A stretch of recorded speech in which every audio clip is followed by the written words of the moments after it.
Well, guess who's cool at the White House, and guess who has to cool his jets because he's never getting anywhere near the White House.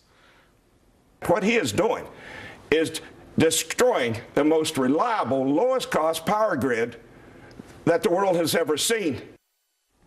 That doesn't get you an invite. Welcome, everybody. I'm Neil Cavuto. Well, one is a billionaire environmentalist, another a former Republican Treasury Secretary, both part of a climate change club, and both invited to the White House today.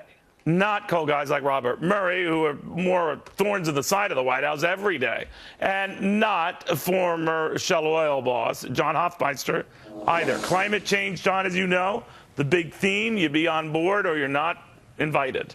You weren't invited. Mr. Murray wasn't invited. Anyone who has any doubts about this, not invited. You feel abused? Do I feel abused? Yeah. Well, Neil, let's put it a different way. I don't impugn motives on any person ever.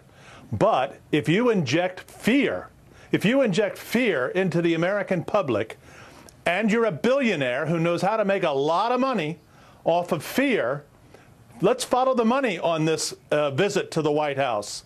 How many industries, how many companies will be spending money to try to accommodate to the fears that are being projected? But before I go any further, let me ask, how come the White House meeting was not about the 1,200 coal plants that are going to be built around the world over the next 20 years, about which the U.S. can do nothing? So we're going to build 1,200 coal plants around the rest of the world while the U.S. implodes its coal plant capability, and we incite people through fear to spend all kinds of additional money protecting themselves from the risk of climate change. Well, apparently that something didn't get is in the missing way, in the equation. I hear where you're coming from, John, but that didn't get in the way. George Shultz, a former big-time Reagan, Nixon, Ford cabinet secretary, from attending this powwow, or Hank Paulson from attending the same powwow, or Michael Bloomberg from attending this powwow, because all are on board with saying we have to address climate change.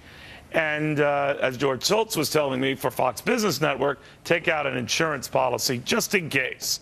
What do you think of that? Well, I think that there's a lot of people who are investing their money in the kinds of companies that would benefit from the business that is attracted to the defense against whatever climate change is. Now, I've only been in business 40 years. And I've worked for companies like GE and Royal Dutch Shell that have faced the environment 7 days a week, 365 days a year, and know how to protect themselves, whether it's in the Gulf of Mexico or whether it's a big locomotive factory in Erie, Pennsylvania. But I see where this is. But John, I see where this is going. You're either on board with climate change or you're a Neanderthal denier. So I think by not inviting the coal executives and not inviting guys like you, not inviting really any of the key players from the fossil fuel industry, as it's better known, they're saying you guys are fossils, and that you're not appreciating the magnitude of a problem that whether some of these guys get to the White House or not, they're saying is something that the business community has to prepare for. You say what?